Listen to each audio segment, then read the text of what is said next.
Dengo yo tokobola, tambola mboka nyaso, telema peotuna, bakoloba ndenge ya kombato.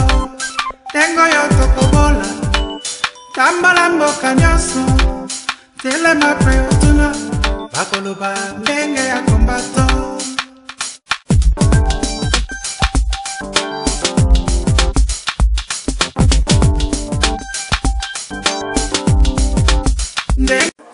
Mama Tungulu toyaki awa pour l'anniversaire ya grand combattant na biso Arma Tungulu. Na ebité biso tozali www.nouslecombattants.com. Soko ozali na message ya kopesa pour tolekisa na site ya ba combattant. Merci. Merci na ba yesu balandi na esika. Tozali awa na église Saint-Boniface. Toyaki pour na deuxième Arma Tungulu. Banda Arma akenda Congo ti lelo bino mo bi histoire ndenge lekaki donc azonga te c'est là toye awa kuna kokubiye donc oyebi ndenge lekaki na Congo ti lelo bapesa attestation de décès te toujours déclarer toujours attestation de décès na ye donc yango na zeso na peuple congolais faut kotelema donc gouvernement en place bazaka toujours osala baparcours ko eleki makasi na yebi te soki baza banani na yebi te napesa bango kombo nini donc yango na yebisi peuple congolais donc totelema kaka totelema eloko ndenge na yebisa peuple congolais yango. Bon, John Beck, si vous avez une parole, parole est très simple.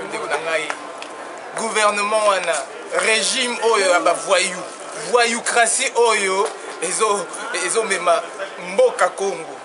Ceux qui bayebi ko beta caché pour na ko pesa acte de décès bayeba que kalamini te biso to ya ko beta ba caché wana pona ko tinda bango na CPRK na prison makala ba mona biso moko to beti caché pour que na CPRK soki bazo continuer ba voyou na bango ya ko nyokola bana mike oyo ozomona ya ko nyokola veuve bazana mitif na biso liwa kutu e ko kokango te donc bino bomi bengi ba gouvernement ba gouvernant bo CP c'est la maman oyo ya acte de décès to sengi yango poliment so boye bo beta ba cachete biso mo tozo ya ko lakisa bino ngi ba beta ba cachete. Deuxième anniversaire ya Yuwa ya Arma Tungulu tozo continuer ko senga corps na ye donc peuple congolais bayeba ke Arma Tungulu akufi pona libération ya Congo donc bato balemba te bitumbana donc makila Arma Tungulu ekoko kokende ndenge wana te toko venger makila wana na ko manifester na ko benga na Hippolyte Kanambe bana Kinshasa francophonie wana faut mettre bato wana mal à l'aise bazo sala fête na mbongo na bino moko bazo sala fête na koboma bandeko na bino moko Hippolyte Kanambe bomoni auti oni accusé bandeko na ye ba Rwandais te donc logique toujours ya kozongisa na Rwanda soki ayena bapaya na yo na ba François Hollande batutu oyo bakoya na mboka na déjà Belgique à comprendre bazala te elio dirupo akende te mais bapaya oyo bakoya kuna botya bango mal à l'aise bana kini bobanga te soki balingi baboma bino devant ba défenseur ya droit de l'homme donc ingeta na passé parole na Odongo.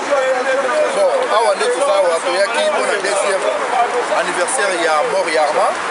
Je pense que tozaka toujours kosala tozodéclare toujours corps ya Arma Tungulu parce que Hippolyte Kanambe alias Kabila toyebi te soki bazalaka carnival ata kutu bokasa ya Centrafrique na bandambo dia bato me batrasa bato wana ezalaki Hippolyte Kanambe tomona place bakonda Fidèle Bazanga te tomoni situation ya Arma te yango nde lokola ye moto aboma ye biso toza koréclame corps wana parce que soko bomi motu il faut quand même opesa bakolo motu wana corps na bango quand même basala te etant que baafricain malgré oza congolais toza rwandais même epa na bino barwandais osalaka mpe matanga donc biso ti lelo tosisano matanga te Hippolyte Kanambe na groupe no ya bato na koremetre congo wana eboyeba yango yo Kanambe na staff na yo biso mpe tolali te lokola yo tumona biso toluka makambo biso mpe tozoke toujours résister mpe toa bacongolais un jour tozokanga yo okokona maboko na biso tozala toluka lisusu wana et surtout na bino bato oyo kozala na jour ya imposteur wana ozosoutenir ye mpona baintérêt personnel je pense que eloko nga nakoloba bandeko na biso na RDC na République mobimba oyebi à qui on a affaire baza na corps emonana te. Armand Tungulu corps emonana te. Chebeya boyebi ba condition nini bakutaki na yango. Totanga susu dio minongala. Bofandi kaka. Ebongo bandeko ya babudi ya Kongo babomaka. Bofandi kaka. Ebongo Goma. Oyo ezoleka na est ya pays. Bozoloba nini? Bana kin précisément. Francophonie susu eye. Bakombe la champagne devant bino. Aime susu ko bala to mona lu boliete. Bakombe la champagne et ko uta Italie, Allemagne, Espagne. Mais yo ozala mbongo ya ko futela mwana na o classe te. Bana kin momango yangoyo. Soki baroboma bino devant ba président wana nyonso ba ligue ya ba droit de l'homme oye kozala wana ba boma bino. Il faut botelema une fois. Malheur yango esila une fois. Souffrance oyo esila une fois. Soni oyo esila une fois. Toza occupé par Rwandais. Mokili mobimba eyebi yango. Bozozela nini peuple? Bino nde la force. Ingeta. Faut que c'est quand même mboka eza occupé. Toza koloba boye. Toza kopesa ordre. Bandeko le 12 tango sommet banda na nzela bino nyonso kokita. Soki politique na me robeta masasi abeta masasi. Kasi bino pe bozo mabanga antifada. To déclarer que libanga Armand Tungulu le 12 wana et comme mabanga 1 million. Poto quoi ça imposteur wana. Akoki osaka na biso te le 12 octobre. Loko ba osala francophonie biso pe to osala lingala phonie awa na kati ya Belgique. Lingala phonie en marche, lingala phonie aba, lingala phonie nini francophonie aba, francophonie abatoma boma, lingala phonie en avant, ingeta. Tous les diaspora le 13 octobre tout à Paris, marche à Mounen et Zali.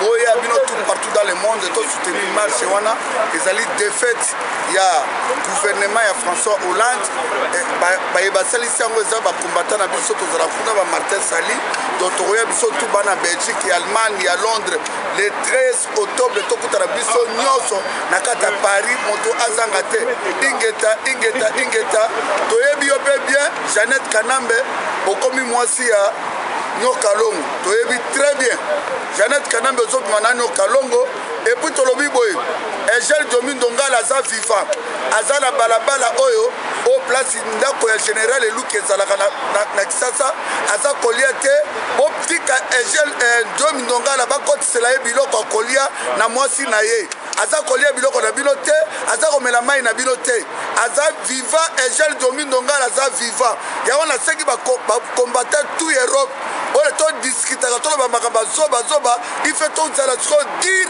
na likambo ya Egel Domingo Ngala ingeta patriote peuple congolais to sepeli lisusu mukolo ya lelo précisément ezali le 29 toye kosangana na mboka ya Belgique touti ba pays ya bisika nyonso tu na kati ya Europe toye liboso ya ambassade des États-Unis. Pourquoi?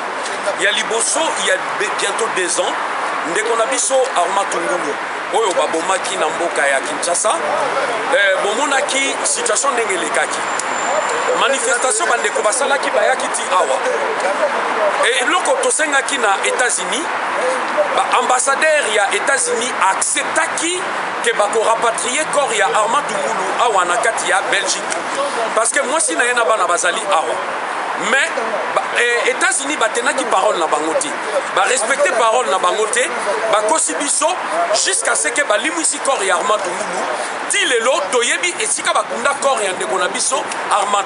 Ça c'est un. 2 tozali na problème oyo ya acte de décès lelo mwasi na ye na bana na ye moyen ba bénéficier ba droit nyo surtout familial ezalité parce que ti lelo mama Filo Tungulu azui acte de décès.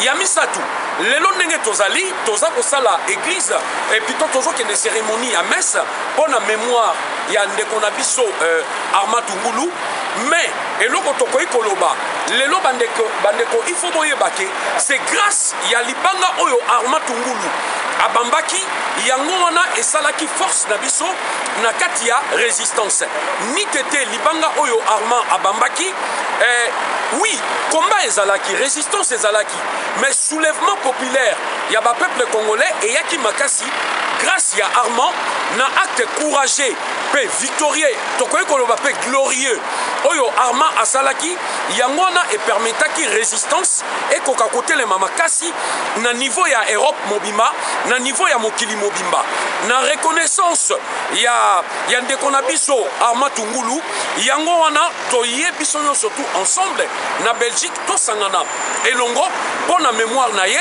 pona koloba na famille ya Armand tozali ko soutenir bango moralement physiquement et surtout esika ye azali ayebake ndenge tolobaka le chemin est long donc nzela tozo keneza musika metoko koma etumba o tozo bunda malgré ezali na pasi ezali na mikakatono mais tokolonga yango eloko oyo Armand abandaki biso tokosukisa yango ingeta national na auto passant déjà la messe message au ça la bande la message à unité unité c'est très important il ne faut pas tourner laisser distraire dans makambo lokoto bazoya pour insérer na groupe ba congolais surtout na niveau bato baza na diaspora bazo distraire biso voilà exception que on ne voit ça traite on ne voit ça boy ça ne nous aide pas vraiment bali que ba congolais baza diviser c'est sûr baza diviser c'est plus baza fragiliser ba ko continuer sur la bitumbate on a vraiment là ba congolais il ne faut pas qu'on se laisse distraire par ça. Ce sont des choses qui ne vont pas nous amener quelque part. Il faut continuer toujours pour en cibler. L'objectif des animes, c'est de faire partir ces gens qui ont usurpé le pouvoir et qui dirigent le pays par deux filles. N'ayons pas peur. On sait que Baza soutenir la puissance occidentale, puissance au niveau international, mais ce n'est pas ça qui va faire à ce que Bato va diriger un peu comme ici. Bafodé, Bazu, résultat, depuis ce qui janvier, ce qui ne sais pas, c'était quand le résultat là-bas. Depuis décembre, tout le monde est là, presque une année déjà. Qu'est-ce qu'ils ont fait? Rien. Ça montre qu'il n'y a pas une confiance au niveau de la population. Quand on a gauche à droite, ça ne va pas servir à grand chose. Parce que le jour où on a été des droits, on a droit comme il se doit. Là, on a peuple qu'on l'a récupéré. Ata biloko bazo sombali banda ya Congo na ba compte ba fungole si banda ya Congo nous allons récupérer cet argent là d'autre façon parce que kolobo tozolo balelo makamolo ba Congolais ba sa ba manifestation nyoso eza kolela na biso eza kolela ba Congolais ata nzambe pas oyo ke la biso tôt ou tard et au pesa funa ya wana senga bandeko que nous soyons toujours unis ba différence ezanga baté ba divergence ezanga baté. Il ne faut pas qu'on arrive à se séparer parce que parfois bateau très compétents, très courageux. Ce sont ceux-là qui sont souvent pointés par le régime en place. Tout ça pour décourager ceux-là à ne plus continuer à travailler avec les autres, à ne plus être comme locomotive pour les autres. Il faut que les Congolais se mettent cela dans la tête. C'est très important. Merci beaucoup pour la parole. On va compléter un peu, monsieur l'abbé. En tout cas, soutenons-nous, mes frères et sœurs. 2 ans après l'assassinat à Armand Tungulu par l'imposteur Joseph Kabila, de son vrai nom Hippolyte Kanabé, le corps d'Armand est mort, mais l'esprit militant d'Armand vit en nous et resteront en nous jusqu'à la victoire et à la libération complète du Congo. Donc, Bandeko, partout où allez, c'est le temps de l'unisson. Soyons unis, soyons un, et toi avancer dans le combat au lieu d'un commun accord. La Bible dit ceci, un royaume divisé contre lui-même ne peut vaincre. Donc si nous sommes divisés, il est difficile pour nous de gagner ce combat. Or, si nous sommes unis, nous sommes tous engagés dans la lutte et puis tous dans la direction, je crois que nous serons plus efficaces et plus combatifs. Message n'a pas passé dans les combattants partout où vous êtes, tous sangana, qu'on rallume le feu, la vie, on y est presque. Parce qu'aujourd'hui, le monde nous donne raison, les décideurs nous donnent raison, le bonhomme Kabila est complice avec ses frères extrémistes Tutsi à l'est du Congo, tout le prouve.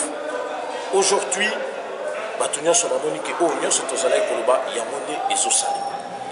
Kabila est complice de ces assassins. Nous l'avons expliqué, nous avons envoyé des emails, nous avons été reçus par-ci par-là. Aujourd'hui, c'est une certitude que Kabila est complice avec ces extrémistes Tutsi. Alors, il faut commencer d'abord à dénoncer le mentor de Kabila, et par après, ils passeront maintenant à coincer ces tyrans qui est au pouvoir au Congo. Donc, je crois que message est allé plus, il y a unité, message est allé plus que Bissonio, surtout à la éveiller, sensibiliser, motiver la lutte, les amis. Personne n'abandonne, personne ne se décourage. Tous ensemble, soyons déterminés. Avec les amis, d'un commun accord un combat. Nous y sommes presque, nous allons vaincre, nous allons gagner ces régimes barbares, ces régimes assassins. Et il faut tous la unité. L'unité, c'est vraiment quelque chose d'essentiel. Donc, on a en ordre dispersé. Ce qui tout ça unit, la victoire est sûre. Donc, je disais tantôt que Kabila est complice de ces régimes barbares. Tout le prouve. Le AM23, c'est que l'Occident n'arrive pas... ça, c'est un message que je voulais aussi je voulais passer. Les affaires étrangères ont été, ici en Belgique, ont été jusqu'au Kivu. Ils ont vu ce qui se passe au Kivu. Kabila nourrit des foyers, des rébellions dans tout l'est du Congo. Ces gens, ces foyers des rébellions sont financés, sont armés par Joseph Kabila. Même le M23, qui est une émanation de CNDP. Les CNDP fait partie de la majorité au pouvoir présidentiel.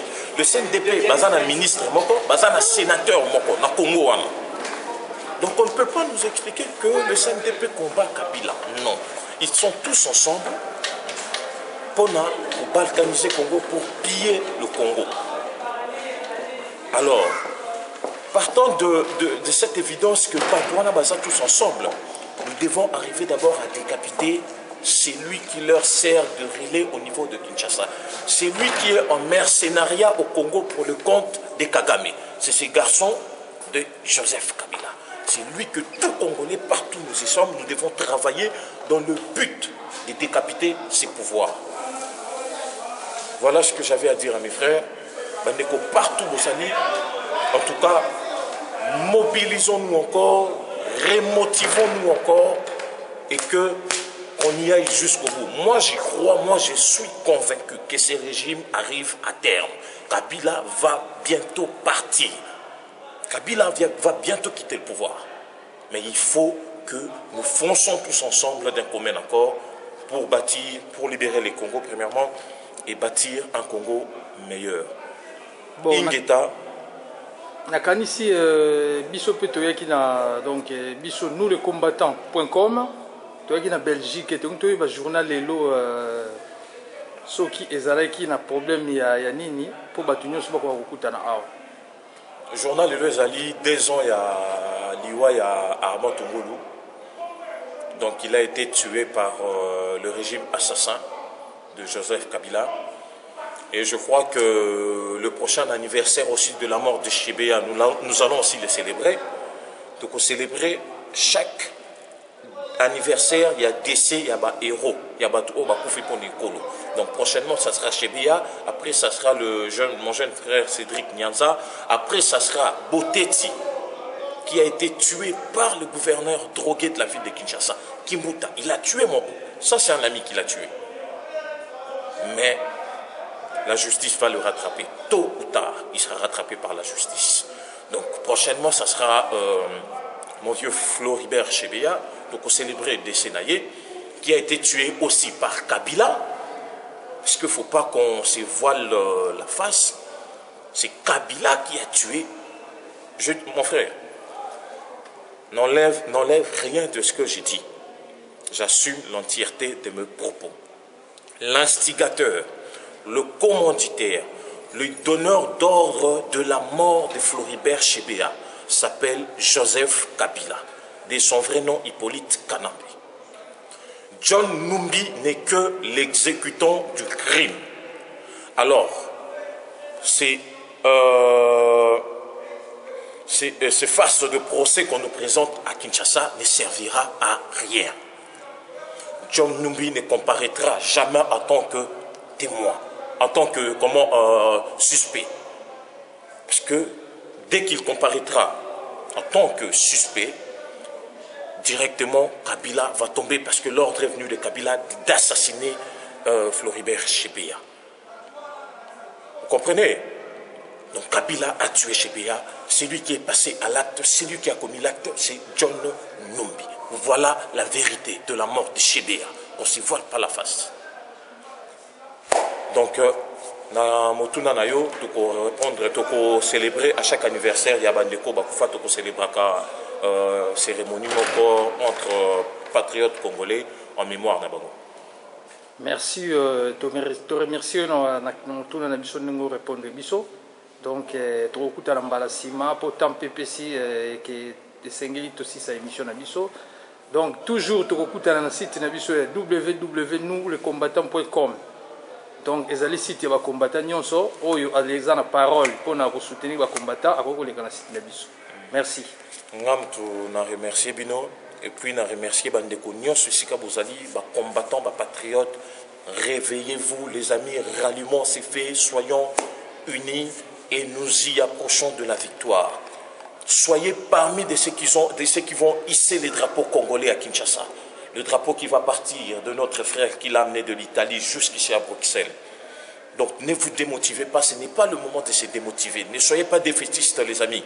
Allons-y, allons-y, allons-y. La victoire est certaine. Ingeta, Ingeta. Janou Kabouya Toyoye Pemeni Nayo, grand résistant combattant. Donc nous les combattants.com. Tout ça ni Pemeni Nayo Toyoka message ni posé na pour mkola lelo. Message nanga na sepeli na bolingo ndenge to manifester bolingo pona ndeko na biso Armand Tungulu et on a biso oyo asalaki geste oyo esali ke a réveiller, à conscientiser le peuple congolais on a bitumba contre l'envahisseur na kati ya mboka na biso. Donc lelo tozana mwana ya Armand Tungulu yeyo donc lelo va atiki ba orphelin mais aïeba que tozana bananae toujours s'occuper na bananae parce que voilà il est mort pour le Congo. Il a fait peut-être un petit geste, c'était un petit geste d'humain, mais c'était un grand geste pour les Congolais. Le geste et l'acte héroïque qu'il a fait en donnant sa vie pour nous, les Congolais, vraiment c'est un acte vraiment qu'on se souviendra toujours, qui va rentrer dans l'histoire. Et aujourd'hui nous sommes venus pour commémorer et dire que nous n'oublions pas que ça fait déjà 2 ans qu'il nous a quittés, il est toujours dans nos cœurs et voilà, et donc c'est comme ça on est venu manifester cet acte-là par une journée de prière et de manifestation. Deuxième question, est-ce que tu as une évolution de combat comme il y a un peuple congolais ceux qui les grands combattants résistants, Janou Kabouya, il a un message pour appeler ça. Le message Nazanango Zakara Olobake, Moutounios et Sika Azali, pour ça la bilan, ils ont impossible de faire la bilan. Le bilan, tout le monde a un acte, na bilan ko izo salema mikolo yo. Ceux qui botali mikolo yo banguna ya Congo bakomi ko sona banguna bango bakobunda bango na bango. Donc ils ont même plus na niveau na biso ekomi na niveau ya bango na bango bakomi ko sona bango na bango. Donc quelque part pour na biso ils ont quelque chose vraiment il y a bien parce qu'ils ont la kisake non. Musala otozo ça la conscientisation otozo ça là. Ils ont fait ça. Donc le bilan du combat, nous pensons que les choses sont en train de se mettre en place, beaucoup de choses avancent, évoluent dans le bon sens. Nous voyons aujourd'hui que les ennemis du Congo, ceux qui combattent, qui nous combattent, nos ennemis aujourd'hui, commencent à se battre entre eux, commencent à sortir les vérités entre eux. Aujourd'hui, nous devons de faire ce que nous faisons actuellement, c'est-à-dire les observer entre eux, comment ils sont en train de se disputer, et qu'on a maintenant beaucoup de gens qu'on amène de l'autre côté qui parlent au nom du Congo. Nous voulions que le message du Congo soit entendu au plus haut, même si nous savons que c'est ces gens-là qui sont en train de comploter contre le Congo, qui aujourd'hui font semblant parler du Congo. C'est déjà un grand pas, parce qu'ils ne pourront pas mentir éternellement à leur opinion publique entre les paroles qu'ils disent contre le Congo et continuer à perpétrer le désordre qu'ils font au Congo. Donc, demain, les choses devront changer. Aujourd'hui, ce peuple est conscient, ce peuple crie haut et fort partout où ils sont que Kabila doit partir. Kabila n'a pas été élu par ce peuple-là. Vous avez vu ce président-là, il a été prêté même serment dans un camp militaire. C'est tout un symbole qui montre que ce monsieur-là n'a pas été élu par le peuple. Celui-là qui est élu par le peuple, d'habitude n'a pas peur de ce peuple, se montre devant ce peuple. Or, ce monsieur, il vit dans un monde à part de ce peuple-là. Donc nous continuons notre combat. Le bilan, chacun doit faire son propre bilan. Le bilan est un bilan personnel. Moi, mon bilan concernant la lutte que je mène, le combat que je mène, je le connais. Je sais qu'il est positif. Pour les autres, il le sera positif à l'avenir. Et s'il n'est pas positif pour les autres, il va continuer à se battre jusqu'au moment où il deviendra positif. Si quand on s'est retrouvé dans la salle, c'est comme à l'accoutumée. Pas la biso africain, surtout les Congolais. Nous allons après mois d'événement, il y a un outil messe, il y a un qui aime, il y a un déronabiso Armand Toungulu. Ouais, Koufaki, Babomaki, la Hippolyte Kanambe alias Joseph Kabila, Minou Ebele. Alors, on s'allie 2 ans. Il y a mort, justice, justice c'est ça la maté. La base de justice, voilà, ils sont morts de s'occuper là. Bon, il faut ça, on a dit ça. Alors, on peut continuer l'histoire de la biso. Là qui Libanda concernant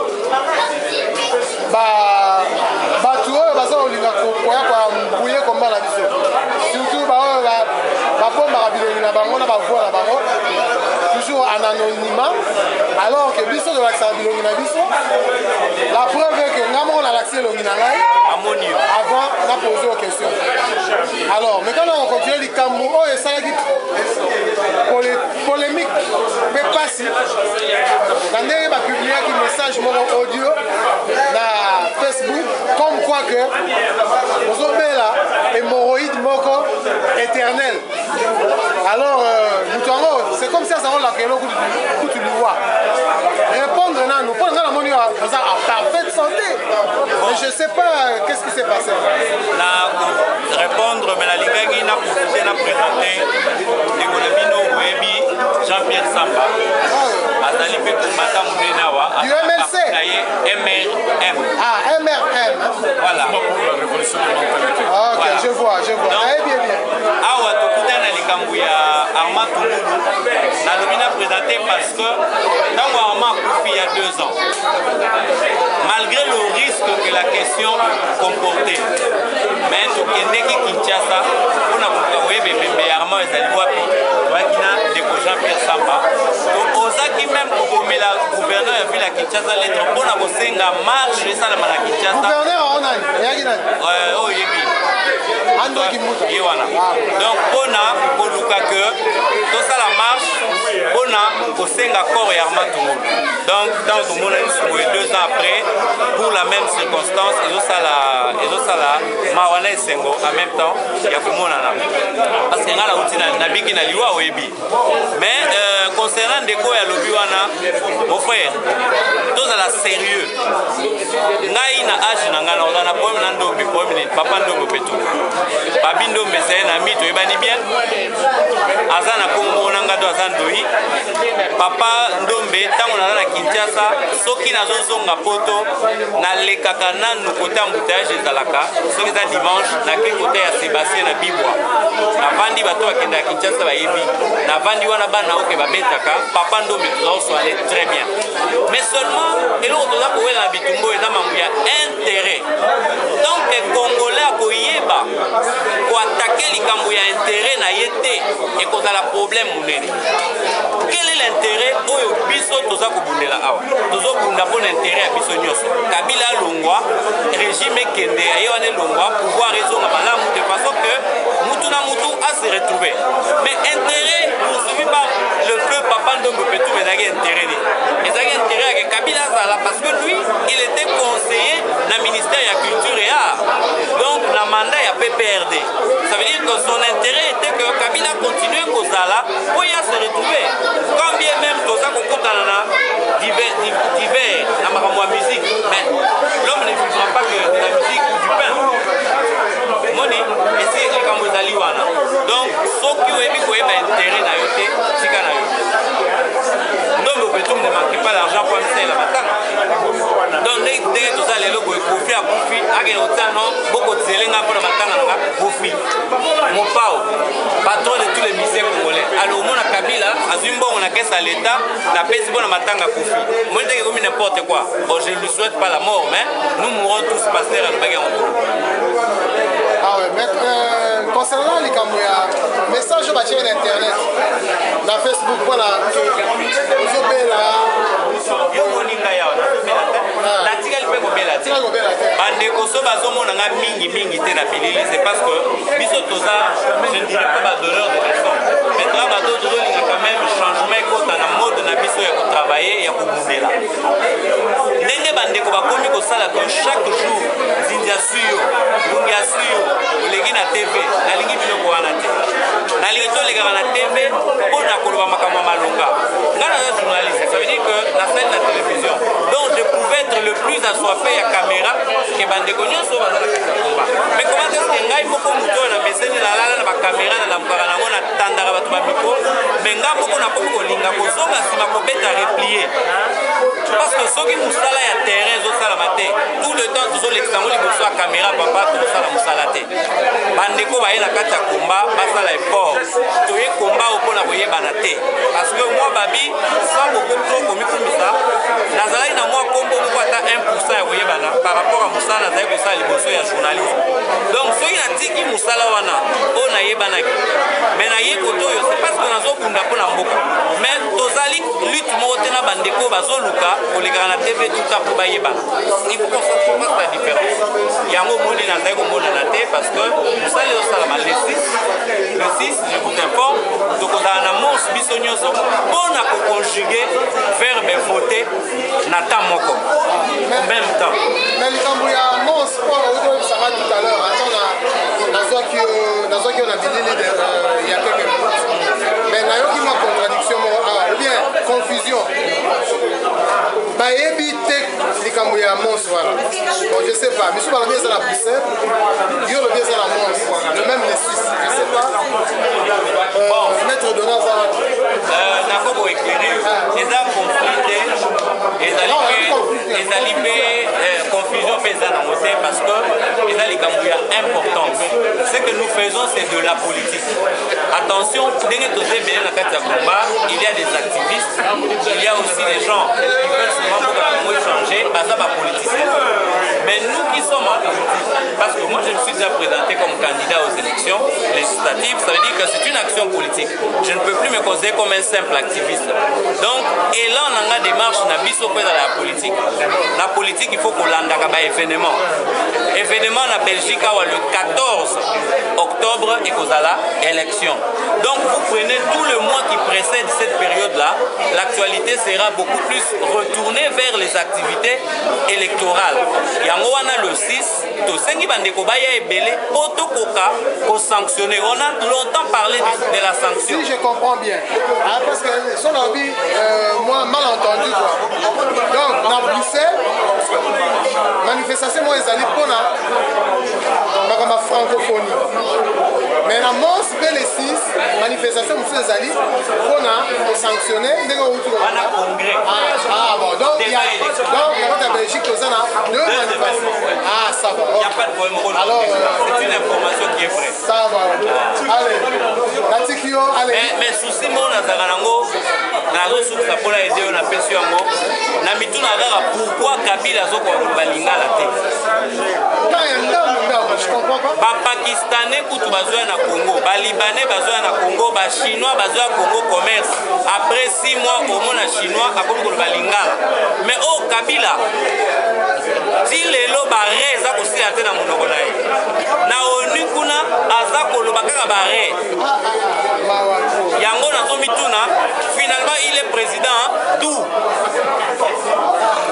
parce que na lingala re ezalaka te luka lingala bien re ezalaka te comprendre mais Kabila sikoyo na onu kuna azobanga kotanga Paul Kagame azobanga kotanga Rwanda azobanga kotanga M23 bongo tokoloba likambo ya complicité te ndengeni haute trahison tokoloba ngo te ndengeni moninga soki Kabila na kobenga na ye na raisonnement besi na benga na ekala mais loko ezosenga manduki ezosenga makambo ebele bandeko baza kosala mosala wana bakosala yango Kabila kosala nini aokende ingeta nalingi na compléter moi moke pas to clôturer alors naza koyebisa bandeko congolais boye bofungola matoi tolobaka yango mikolo nyonso ntango nyonso que Hippolyte Kanambe alias Joseph Kabila minu ebele il a une mission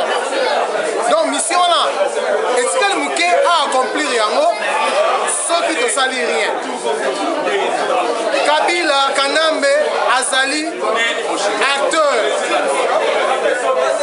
acteur ya cinéma na base ata tozala bana mike andeko totalaka filme moko ya western tozala totalaka mingi na bacine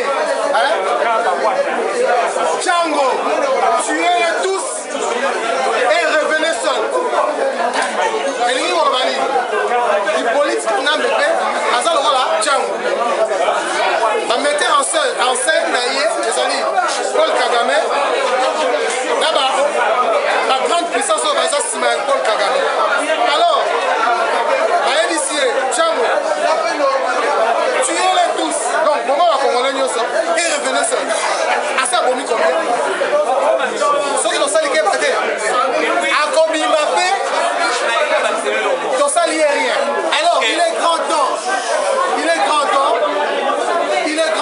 il faut basoda na biso oyo bazwi conscience babeta ye masasi ameka kobima te sinon akoaccomplir mission na ye parce que après soki abimi na Congo akoki koprotege ye nalingi nayeba est-ce que Kabila azalaka cannibale ou te on dirait azalaka cannibale parce que bibembe ebele eza kolimo na Congo bato bazokufa bakor ezomonana te ya tungulu kor ezomonana te ya oyo ya fidele bazana bakufa na Shebea kor ezomonana te diomi na akufi te mais toza kometre yanga soki aliaka bato ameka kolia diomi te sikoyo mpona nini Kabila aliaka kaka baboite de concert ti lelo président Mobimba otuna Olive alambaka ya liaka biloko ya Olive te Kabila aliaka kaka baboite de cornebif banini yango biloko ya aliaka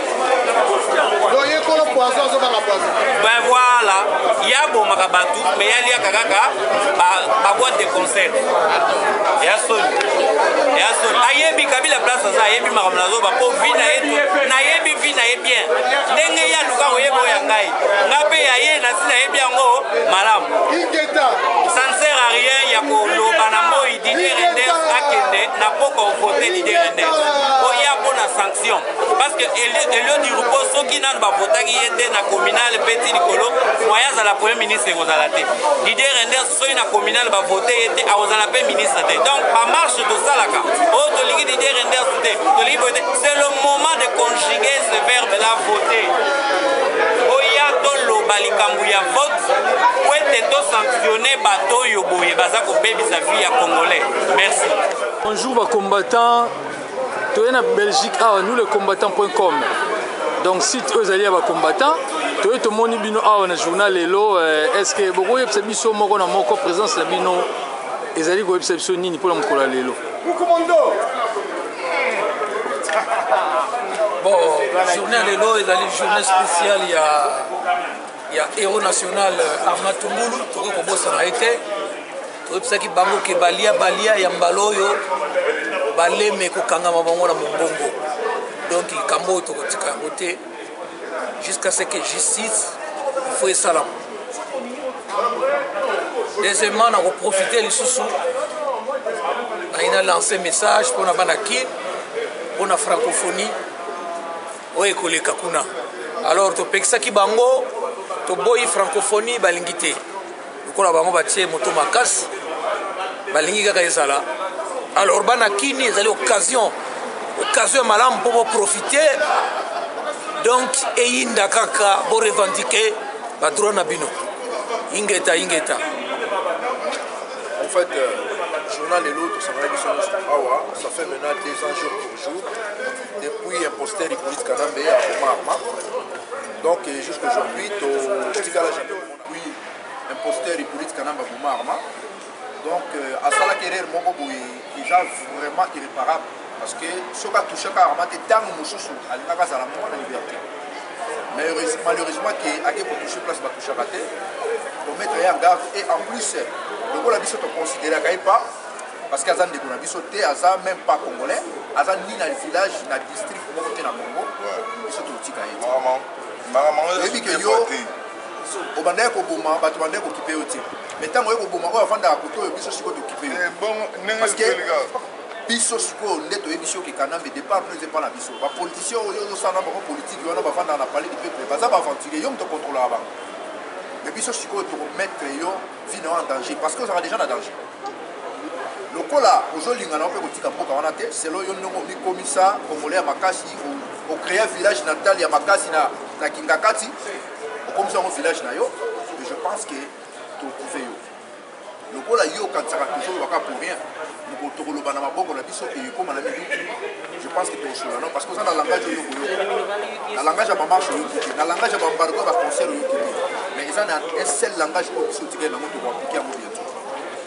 Donc, pour appliquer à moi, je pense que le message à Kinshasa, on déjà ma PSI, pour ça lever la conscience.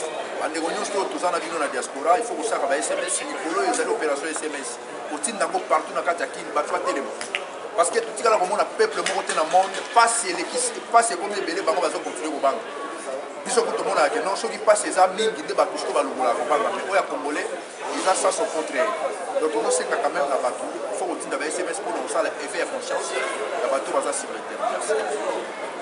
Bon, ngala obakisaka kalaba ndeko colonel Aotsoloba ezali problème ya ba SMS. Il faut vraiment kotelemela likambo wana penda bandeko na biso ata mozala mato ya koyoka te boyoka. Il suffit SMS ça coûte rien. Il suffit penda ya tinda ba SMS na mboka wana bomeka na koyebisa bandeko nyonso batelema mpona likambo ya francophonie. Donc otinda penda ba SMS belé occasion ya mwana ezwami eza moko eza tsu mibale te ya mwana liloba ngai alingai na bakisa bandeko mosusu basi balobi oyo baa na liloba balobakisa liloba ngai nazoloba mingi mpona ndeko na biso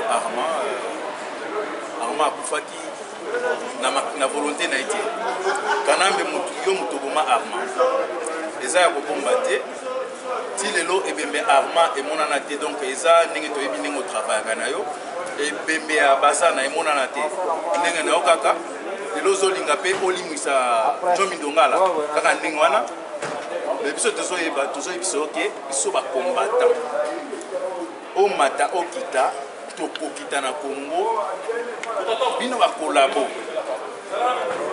bolinga te biso tozokontinue liti na biso soki ochange te suka na yo ndenge Arma akufaki toyebi te so bobomaki ndenge nini bino mpe bokolingaka ndenge wana polisi moto ekobomaka bino te biso bakombata moto tokozala na chasse ya bino bakolabo tokobanda koboma bino nde bobomaki Arma donc eza revanche ya Arma nazopesa mpe message mpona bana kini bafrançais oyo tomonaki président na bango alobaki akokita na kini te mais azokita kinshasa eza mpona biso bakongole bana kini boyamba ye na ndenge ke ayeba ke démocratie eza na mboka wana te boyamba ye na ndenge ya mabe asentir mpenza ke mboka wana démocratie ezalaka te eza mboka bakuluna komanda président na bango ministre na premier ministre na bango na batu baza bakuluna bino mpo okota na système wana balobaka soki okuti moto aobi na lokolo ya gauche yo bina mpe na gauche ça veut dire ndenge ministre président na bango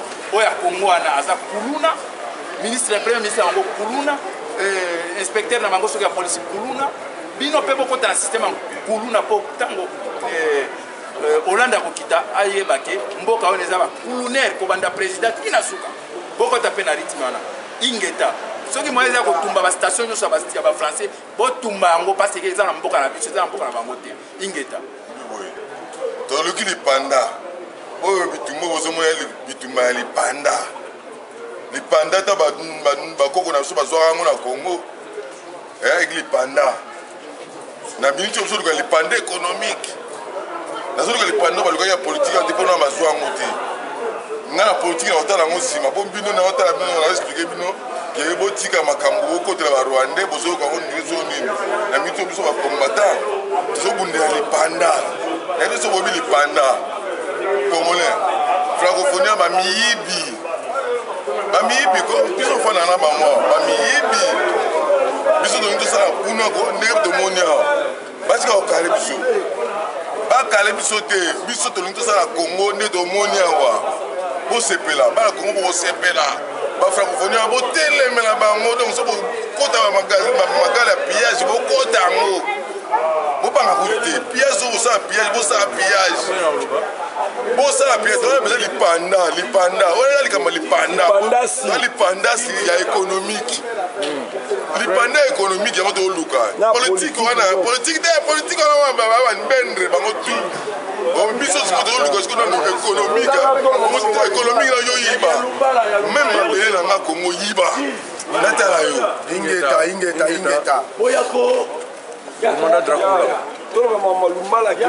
Commandant Dracula. Biso tolobaka mingi te. Lelo yo toza na deuxième anniversaire ya disparition ya ndeko na biso ndeko na bino masana baza bato tolobaka mingi te biso bata ya kuzu mais tokoloba ça fait 2 ans tozalaka na matanga ti lelo bana masana biso ti lelo tomona ye te toza na matanga. Ça fait 2 ans. Tout le monde a encore et a massé na biso to ni te. Toza na matanga, tolobaka mingi te. Lelo yo. Bazo Sabino, monde entier bana kin, surtout Kinshasa. Arma Tungulu, anataki mortier ndenge tolobaka. Biso to stade il fallait de ça là awa na poto. Totamboli to bundi pona bino. Siko eza bale eza côté na bino francophonie bino mo boye ya sudi kama ko bate ba jeune ba moto sito se comprendre message ya dit siko ya bino pour réagir c'est à vous de réagir la beefsteak nommée le Congo c'est fini il faut se réveiller mboka essayer était kama mboka ici était kama ya mwana mona bomo na biso tambula ka boye ça fait des années toyebisa bino ke na Arma Tungulu 2009 tobaki mboka était kama na Arma Tungulu tobanda ko bamona Arma Tungulu était en vie mais de l'autre commune 2012 pour raisonner ingeta il y a conscientisation peuple ayeba et l'oronini biso tozosala awa bon message pour ex déshonorable marionnette Kolabo Lumbala. Je pense que Roger Lumbala a zaki agent double. Roger Lumbala a fonctionné dans la politique Kanambe depuis Kala parce que ceux qui ont sali marche en arrière, au moment de l'engagement Roger Lumbala a l'obaka abikeno na kena potona qui sont là bas combattants.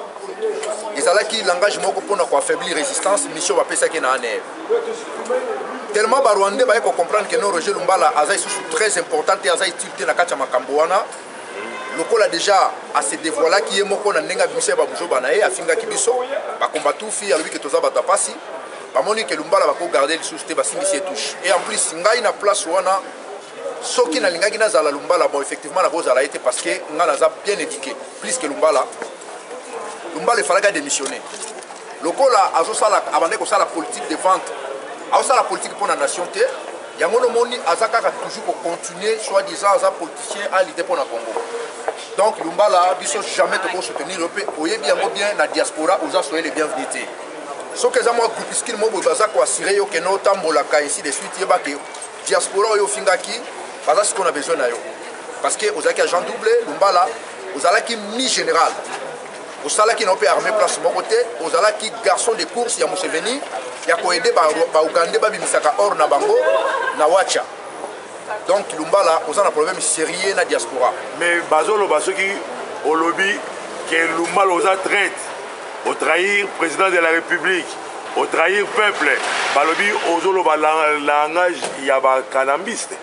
Non Lumbala za très traité parce que Lumbala za na cannabis te Lumbala za agent doublé abandé pour jouer double G parce que Lumbala ndenga za na zaki très dangereux koleka Kimbuta koleka Francis Kalombo koleka Zakari Bababaso parce que Zakari to yeba ki monto check bon na liste ba collabo mais Lumbala azaki agent doublé ala taki teni na biso mazaki ya bisote et prévané bimi donc Lumbala ndenga za na même armement ba zoki yango soki na lac Tanganyika mais c'est faux archi faux ngana yebila Tanganyika nana kendeki nana pese ba minduki wana po kende wapi kendo bunda wapi eza distraction on est aussi na diaspora Lumbala atika politique parce que tout le monde a mindele soka salaire à démissionner facilement.